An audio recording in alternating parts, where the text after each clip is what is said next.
Memang banyak orang sudah takut ya dengan sains, math, itu kan kayak pembelajaran yang cukup berat, Iya, apalagi mengerikan. engineering ini kan Waduh, kayaknya aduh bener-bener pikir. serius sekali. Masa anak TK, anak PAUD Ya, bisa sih? ya, betul, betul. Jadi Mhm. kadang orang sudah takut ya kalau dengar kata STEM ini, aduh, terlalu akademik ya. Mhm. Padahal sebetulnya nggak seperti itu karena kan sains itu kan akarnya kan rasa ingin tahu ya. Hanya karena proses perjalanan belajar anak tersebut kadang di TK sudah diajari dengan cara-cara yang tidak sesuai dengan perkembangan anak, di SD-nya juga belajarnya hanya penugasan-penugasan, akhirnya sains itu tidak menyenangkan, matematika tidak menyenangkan bagi mereka, sehingga ada ketakutan menganggap itu momok yang sangat menakutkan.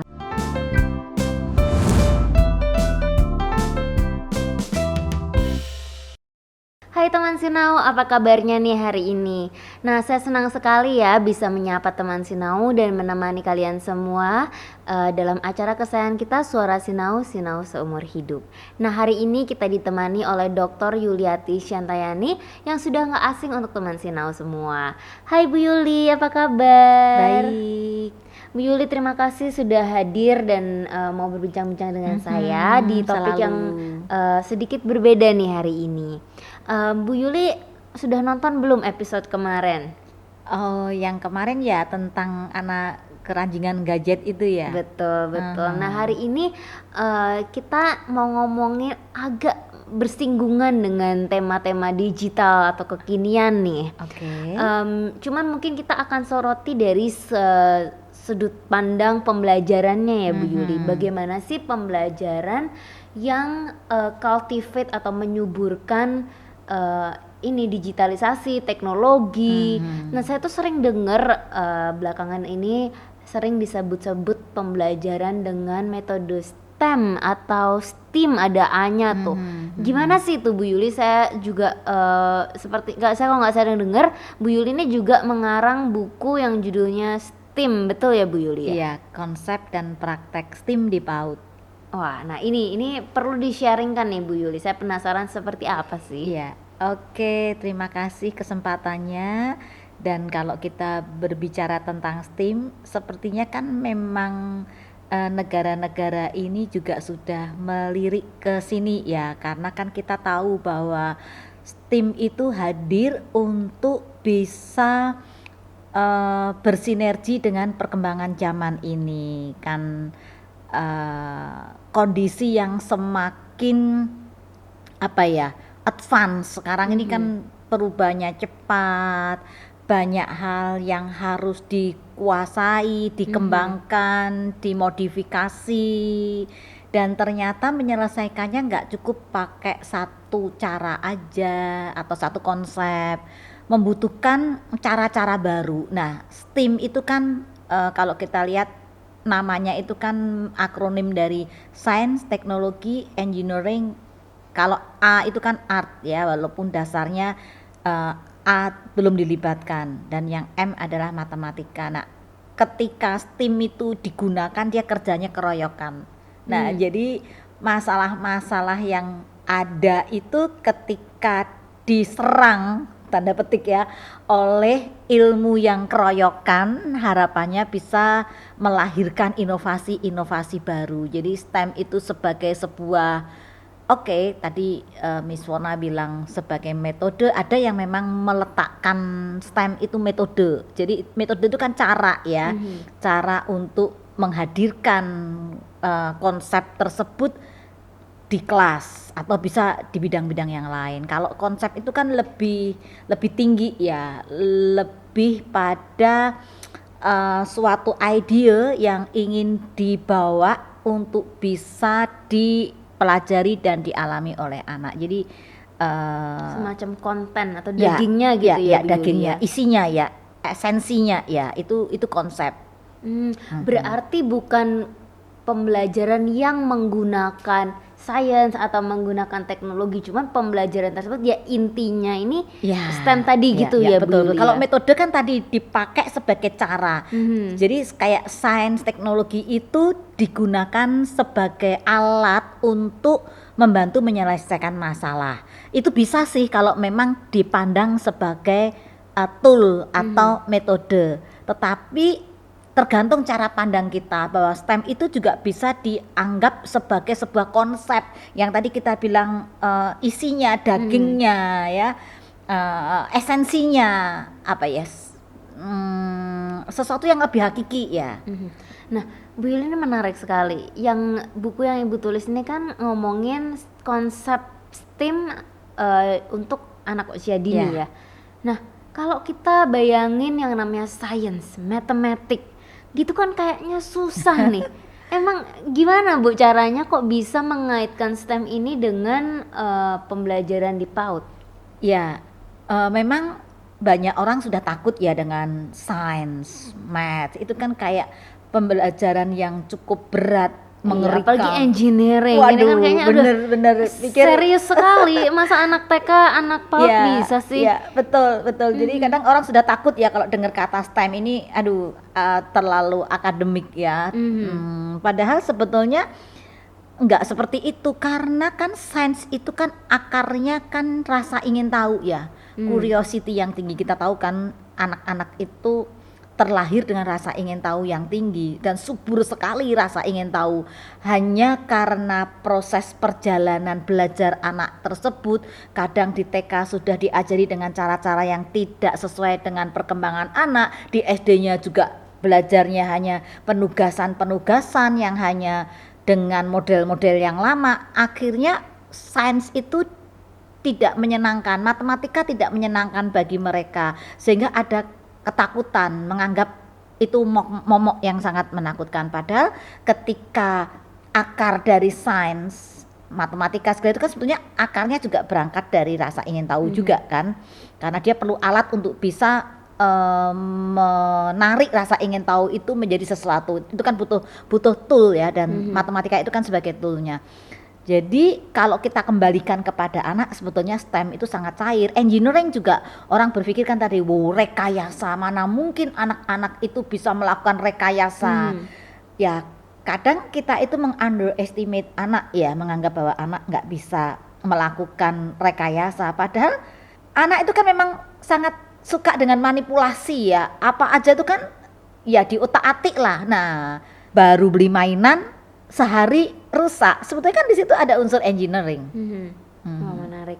Nah, Bu Yuli, saya pengen tahu sebetulnya mengapa dari usia dini itu sudah perlu dikenalkan konsep STEM atau STEM? Ya, yang pertama kan memang anak memang di situ karena anak belajar lewat eksplorasi dari rasa ingin tahu dia, kemudian dia menyelidiki, kemudian dia bereksperimen, dan pada akhirnya dia menemukan. Berarti kan itu memang sudah diri anak itu, jadi sudah in the right track ya ketika kita ngomongin tentang itu. Tentunya nanti kita akan ngomong lebih jauh lagi ya, kenapa kok dengan matematikanya juga perlu, karena matematika itu kan menolong anak supaya sainsnya itu menjadi bermakna. Karena kan nggak mungkin sains dengan matematika dipisahkan, itu kan nggak bisa. Misalnya kita ngomong tentang oke, ini ada pot kaca ya, apa gelas kaca. Itu kan sainsnya kita ngerti, properti fisik. Oh, ini gelas transparan ya kan.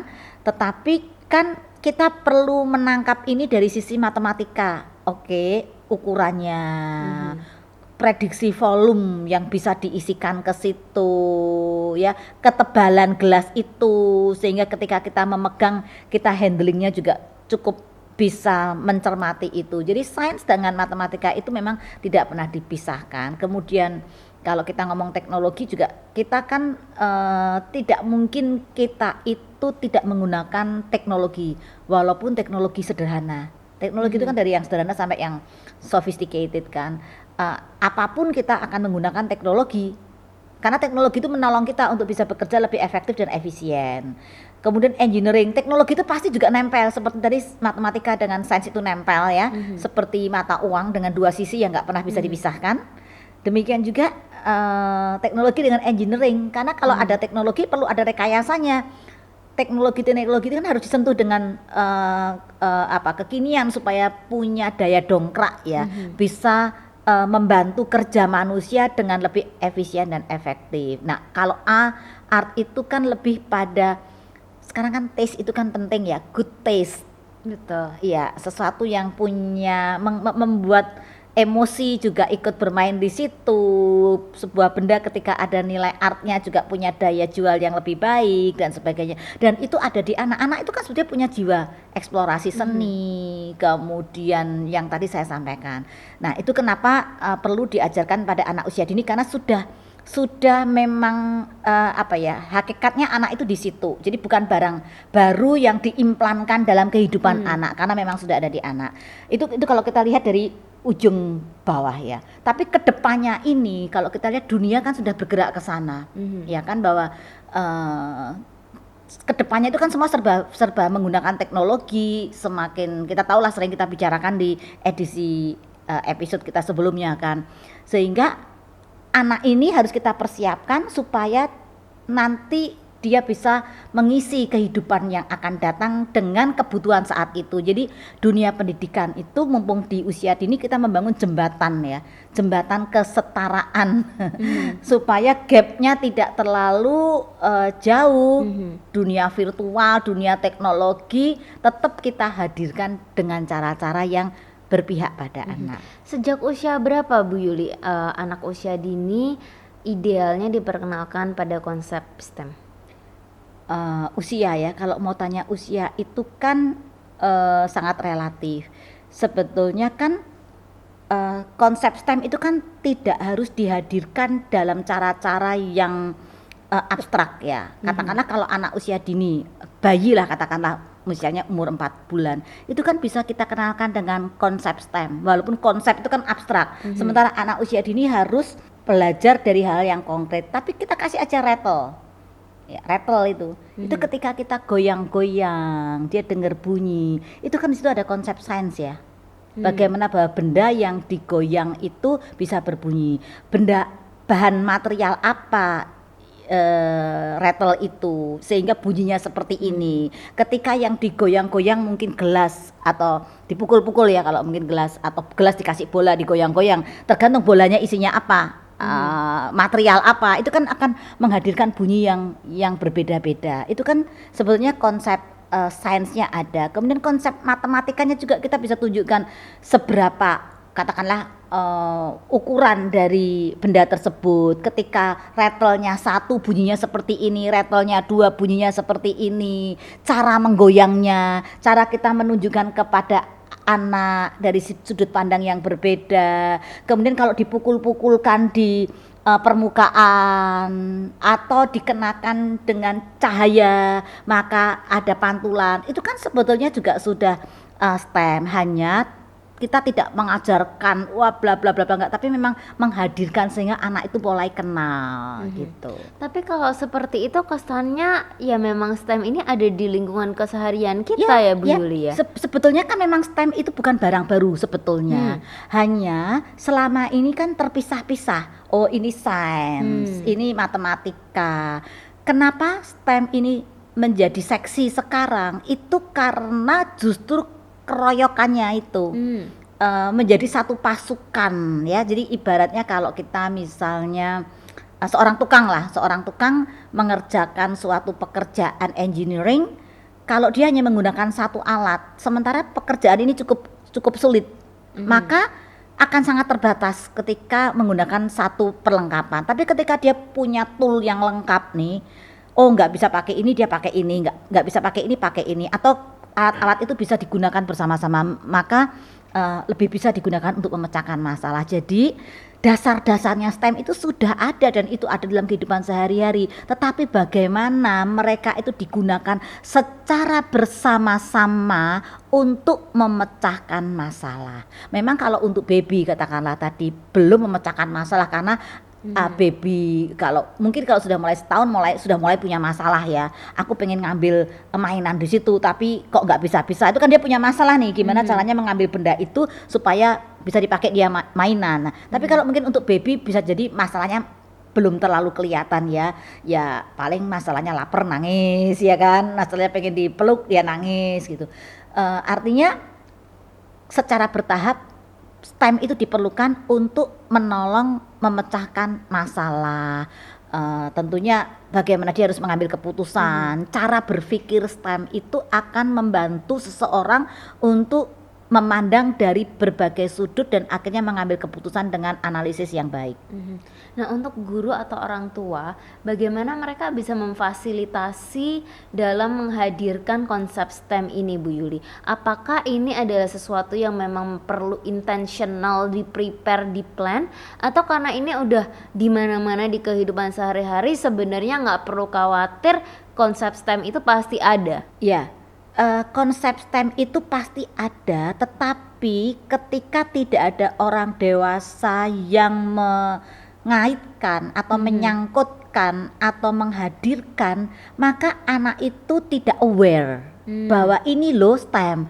Bahkan orang tuanya sendiri pun juga tidak aware kalau dia tidak punya knowledge yang cukup, ngerti tentang apa itu STEM. Karena itu guru, orang tua perlu ngerti apa itu STEM, sehingga ketika dia paham, ketika itu muncul di dalam keseharian anak, orang tua atau guru itu akan narik ke situ, sehingga anak jadi notice dan belajar dari peristiwa yang terjadi.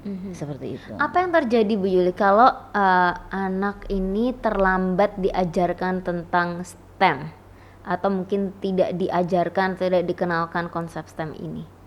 Apakah ada kata terlambat? Apakah nanti misalnya anak jadi nggak suka dengan yang namanya science misalnya? Iya, iya. Kalau menurut saya tadi, kalau kita pandang STEM sebagai konsep ya, berarti kan itu akan mempengaruhi pola pikir. Ya, pola pikir yang STEMI, yang ketika melihat sesuatu itu dia langsung analisisnya kuat dan tajam ya, dengan berbagai sudut pandang tadi. Maka itu akan membentuk kepribadian dia. Jadi dalam kehidupan sehari-hari dia akan lebih bisa memanage ya, melihat segala sesuatu, dia problem solvingnya akan cepat karena memang cara berpikirnya strategik. Tapi kalau itu tidak dihadirkan sejak dini, ya tadi lewat aja, dia tidak bisa menangkap itu dan ya akan mempengaruhi cara berpikirnya. Berpikirnya akan simple-simple saja. Nah, apakah STEM ini satu-satunya cara untuk mengasah kemampuan problem solving manusia, Bu Yuli? Oke. Mungkin nggak diajarkan dengan metode lain? Ya, Atau ini cara yang paling baik nih sekarang? Ya, oke. Kita pernah mempelajari di episode sebelumnya tentang berpikir higher order of thinking skills, ya, tentang piramida taksonomi Bloom, ya, di mana ada 6 level berpikir kan, yang tingkat rendah dari mulai hanya sekedar mengingat, kemudian memahami, level ketiga menerapkan, dan di level keempat higher order of thinking itu di situ ada menganalisa, mengevaluasi dan merancang. Itu kan menggunakan kemampuan berpikir yang sistemik. Nah, artinya katakanlah kita belum kenal STEM. Karena STEM itu kan memang muncul di tahun sekitar 1990-an akhir ya kalau di Amerika. Karena kan memang Amerika yang mengangkat STEM ini karena mereka kan dekat dengan teknologi dan inovasi. Jadi dia menyadari bahwa anak-anak didik mereka itu tidak suka sains, matematikanya rendah, di tes bisa mereka jeblok, mereka kebakaran jenggot kan. Jadi akhirnya mereka mencari cara gimana nih supaya mengangkat nilai sains matematika mereka. Akhirnya diformulasikanlah oleh tim Dewan Nasional Sains dan ketemulah formula STEM itu. Nah, kalau sebelum ada itu sebetulnya kita sudah punya kemampuan berpikir di higher order of thinking itu kan sepanjang manusia ada kan sebetulnya kemampuan itu kan ada, hanya kadang sistem pendidikan yang keliru tidak menyuburkan cara-cara berpikir untuk menalar, mengevaluasi, refleksi dan sebagainya. Sehingga saya sih tidak berpikir bahwa STEM satu-satunya cara, karena berpikir higher order of thinking itu membantu orang untuk bisa menyelesaikan masalah. Memang higher order of thinking skill ini kan nempel dengan STEM. Kalau sudah punya konsep STEM, maka tahu dengan cara berpikir yang mengusik, cara berpikir yang metakognitif, itu kan akan menjadi perpaduan yang menarik ya untuk menolong memecahkan masalah gitu. Nah Bu Yuli, saya juga penasaran sama bukunya. Saya dari tadi kelihatan nih warna-warninya menarik. Di buku Ibu Yuli ini boleh ceritain dikit nggak sih isinya apa lagi? Apakah ringkasannya sudah seperti yang kita bicarakan ini? Ya, ini hanya kulit aja ya. Buku itu cukup tebal, kalau nggak salah 200 lembaran deh, dan cukup ditambahkan dengan kisah-kisah nyata di dunia PAUD. Jadi selain konsep sejarahnya STEM, apa itu STEM, ruang lingkupnya, mengapa STEM, kebutuhan STEM yang akan datang, bla bla bla, itu ada semua lengkap. Saya pikir bisa dilihat juga referensinya. Saya menggunakan buku-buku yang cukup kekinian, bahkan tahun-tahun baru ya. Dan buku-buku itu sebagian besar saya punya fisiknya, karena saya kan beli lewat Amazon dan ada di Kindle.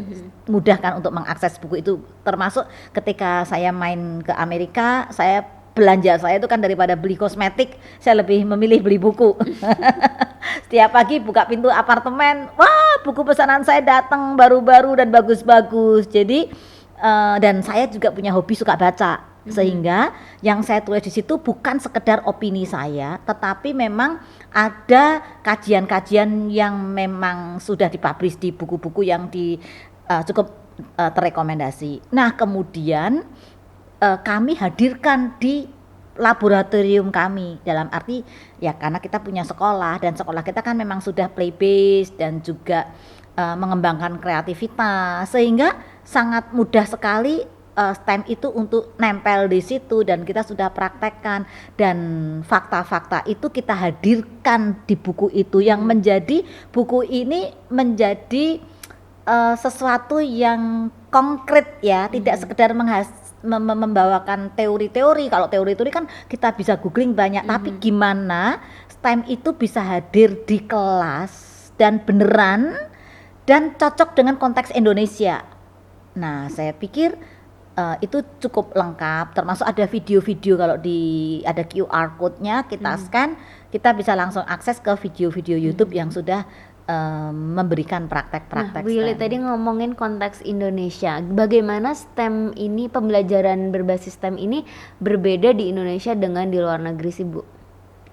Sebetulnya kalau itu konsep kan mestinya sama ya, walaupun bentuk konkretnya itu sangat bisa beragam, tergantung dari situasi, budaya. STEM itu kan bisa nempel dimanapun. Mungkin pada suatu momen dia akan lebih kuat di sainsnya, di momen yang lain dia kuat di matematika, di yang lainnya artnya. Sebetulnya nggak ada masalah sih, karena itu kalau kita lihat kan covernya sebetulnya gears, roda gigi ya. Kalau kita lihat konsep kerja dari roda gigi itu kan memang beberapa komponen yang bergabung jadi satu dan bersinergi. Ketika itu bergerak bersama-sama, ada transmisi daya yang diberikan kepada roda gears, itu kan dia akan bergerak kan dan menghasilkan tenaga ya. Mobil, motor itu kan punya gears sehingga mesinnya bisa bergerak. Mungkin di gears itu ukurannya ada yang berbeda-beda, ada yang kecil, ada yang besar, jumlahnya juga berbeda. Itu akan mempengaruhi kekuatan kecepatan ya. Nah jadi tadi saya bilang kalau mungkin STEM-nya nempel di art, bisa saja mungkin di Indonesia ini kan artnya cukup kuat, di budaya-budaya tertentu memang sangat kuat dengan ya tadi musik daerahnya atau kesenian tradisionalnya. Di situ juga bisa ditemukan STEM, karena kan tadi sebenarnya STEM itu kan juga bisa sebagai pola pikir atau mindset, habit of mind ya kan. Kemudian juga bisa sebagai tadi saya bilang muatan. Kalau muatan kan lebih ke kontennya, termasuk yang paling ringan adalah digunakan sebagai metode yang tadi untuk dibawa. Masing-masing punya kadar yang berbeda-beda, tetapi yang jelas sangat mungkin digunakan di Indonesia di konteks kita. Mungkin yang menantang memang SDM-nya sih. Gitu ya. Menantangnya seperti apa Bu Yuli? Ya karena untuk memahamkan tentang STEM itu ya butuh proses ya, karena tadi kemampuan SDM kita untuk berpikir yang higher order of thinking itu kan belum terbiasa. Mereka biasa ya kalau ketemu anak-anak pertanyaannya itu pertanyaan menguji. Itu warnanya apa? Ada berapa?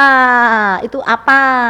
Nah, kadang anak-anak itu kan juga merasa nggak nyaman untuk menjawab karena merasa diuji. Sebetulnya kan orang tua daripada tanya yang kayak gitu hanya ngetes, wong sebetulnya sudah tahu, tapi kayaknya hanya untuk mengisi hubungan supaya ada komunikasi interaktif kayaknya kayak gitu. Padahal kan akan lebih bagus ketika oh kamu bisa ceritakan tentang apa yang kamu buat. Oh kenapa seperti itu? Itu kan tadi level higher order of thinkingnya kan akan dipakai dan menantang anak untuk berpikir. Nah itu yang belum terbiasa ada pada guru-guru kita. Jadi kayaknya perjuangannya di situ deh. Wah, tugasnya Bu Yuli berat nih. Nah, Bu Yuli, mungkin pertanyaan terakhir saya, permainan-permainan seperti apa sih yang sebaiknya digunakan oleh guru atau orang tua untuk menyuburkan STEM ini? Apakah main peran, main apa nih? Main blok, main sebetulnya seperti apa? Sebetulnya yang jelas permainan konstruksi akan lebih dekat dengan STEM ya, karena konstruktif itu kan membangun ya dari sebuah ide menjadi karya nyata. Nah kalau STEM itu kan juga berusaha memakai berbagai cara untuk bisa memecahkan masalah. Berarti kan pasti ada ya tadi proses reasoning, kemudian dia menganalisa, mengevaluasi sampai akhirnya dia meng-create sesuatu kan. Nah, kalau konstruksi kan juga ke situ. Ketika dia membuat kan pasti menggunakan teknologi, caranya seperti apa menggunakan engineering. Kemudian ketika menggunakan beberapa material juga pasti kita menyelidiki properti fisik itu, dan juga mungkin ada perubahan-perubahan fisik. Itu kan masalah sains. Matematika itu pasti digunakan di dalam semua kehidupan. Jadi anak-anak kita latih aja untuk bermain atau berkegiatan dengan aktivitas yang menyuburkan rasa ingin tahu sampai memecahkan masalah dengan material-material yang terbuka, dengan aktivitas yang terbuka, tidak harus mematok benar atau salah, karena engineering itu kan memang proses rekayasa itu kan pasti ada trial and error ya, terus untuk menghasilkan suatu hasil yang paling memuaskan bagi si perancangnya. Nah saya pikir ada dimanapun. Mungkin kalau mau yang lebih menggunakan teknologi, sekarang juga banyak sih permainan-permainan yang sudah ditambahkan dengan value added ya. Misalnya ya tadi ada baterainya, kadang ada sensor-sensor. Anak-anak kecil kalau dilihat di US kan sudah mainnya juga sudah robot. Mereka sudah mendesain robot yang sudah bisa bergerak ya. Jadi saya pikir di tempat kita juga mungkin itu terjadi, karena untuk anak-anak usia dini itu kan memang prinsip-prinsip masih sederhana ya. Jadi kalau dari kecil mainan anak itu sudah create dan dia melihat proses terjadinya, terus berusaha memperbaiki. Wow, itu saya cukup yakin anak-anak kita akan siap bersaing dengan dari negara manapun. Luar biasa. Bu, ada stereotip nih kalau STEM ini adalah dunia yang didominasi oleh pria.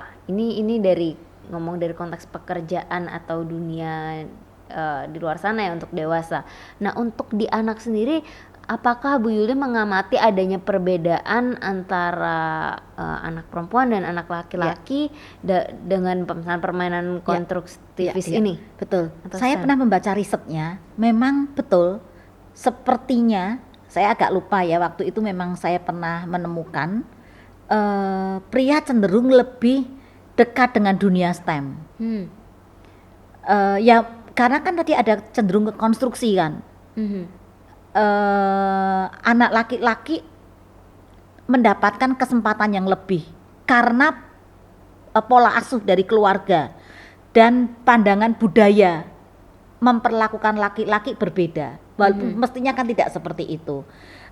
Tapi kalau dilihat ini mestinya neuroscience yang akan melihat kapasitas otak ya, karena sepertinya kan memang kita bisa menangkap bahwa otak laki-laki itu kan lebih logikalnya lebih jalan ya, bukan berarti perempuan tidak sih, tetapi kapasitas untuk berpikir logikanya itu kan lebih tinggi kan. Makanya orang bilang otak kirinya lebih besar daripada otak kanan kan, itu sering kita dengar.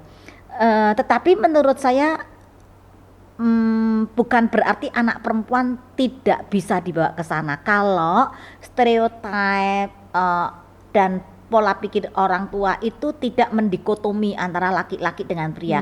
Andai kata, mungkin ini menarik untuk diteliti bahwa laki-laki atau anak perempuan itu mendapat kesempatan yang sama oleh orang yang sama yang punya kekuatan STEM, itu bisa dilihat seperti apa progresnya, walaupun menurut saya kalau soal biologis sepertinya memang mungkin berpengaruh, tapi harus dilihat seberapa pengaruh itu. Toh kapasitas dasar itu bisa diubah dengan intervensi yang kuat. Bahkan sebetulnya bukan soal intervensinya, tetapi frekuensi yang tinggi. Saya pernah baca buku saya lupa, Outliers. Itu kan ada variabel orang sukses itu dengan latihan yang tekun ya. Walaupun ada kesempatan peluang, faktor luck itu juga mungkin ya kan, kesempatan modal dasar, artinya dia berangkat tidak dari titik nol. Tetapi maksudnya mereka orang-orang yang sukses, kalau kemarin itu di buku Outliers orang-orang Kanada itu lebih banyak ke olahraga bidang baseball atau saya lupa ya. Hoki ya. Karena lingkungannya seperti itu. Ya, lingkungannya seperti itu, dan mereka yang juara sampai level nasional dan ke internasional itu kapasitas latihan mereka per minggu itu sudah sampai 40 jam. Dibandingkan mereka yang tidak lolos itu, setelah dilihat ternyata kapasitas latihannya hanya sekitar 10 jam per minggu atau 20 jam. Maksud saya barangkali perempuan dengan laki diberikan intervensi yang sama oleh orang yang sama, mungkin si perempuan ini memang kapasitas untuk sainsnya terbatas karena tadi ada faktor genetis ya, karena memang otak perempuan tidak beda. Tetapi ketika latihannya lebih tinggi sementara yang laki tidak, bisa jadi bahwa yang perempuan ini punya kesempatan untuk berhasil. Nah itu makanya saya tadi penasaran ya ke Bu Yuli, lihat bagaimana sih kalau di Bukit Aksara kan itu ibaratnya lingkungannya diberikan perlakuan yang sama nih antara anak perempuan dan anak laki-laki, apakah ada perbedaan? Ya tapi betul. Kita pernah muat deh kemarin itu di project based learning yang dilakukan anak perempuan SD kelas 5, kalau 6 SD kelas 6 dia sudah buat radio transistor. Ya, kemudian ada di SD kelas 4 perempuan itu juga sudah mengerjakan hal-hal yang kesannya itu cowok banget ya. Karena kita juga tidak membedakan sih, kalau kamu minat ke situ why not? Kita memfasilitasi orang tua, keluarga berperan di situ. Jadi saatnya ya kita tidak membedakan kemampuan laki-laki dan perempuan. Bukankah kita juga punya astronot perempuan yang bisa sampai ke bulan, ya kan? Jadi perempuan juga bisa. Keren banget. Oke deh Bu Yuli, terima kasih. Pembicaraan kita menarik sekali. Mungkin untuk teman Sinau yang pengen belajar lebih lanjut tentang STEM, bisa beli bukunya Bu Yuli di mana nih Bu? Tinggal cari di Shopee. Gampang, klik dan buku akan segera datang. Dapat tanda tangannya Bu Yuli nggak nih? Boleh deh, kontak dulu tapi ya. Oke, terima kasih Bu Yuli. Ntar kita ngobrol kapan-kapan. Terima kasih semua teman Sinau. Sampai ketemu Sabtu depan ya. Bye-bye. Bye.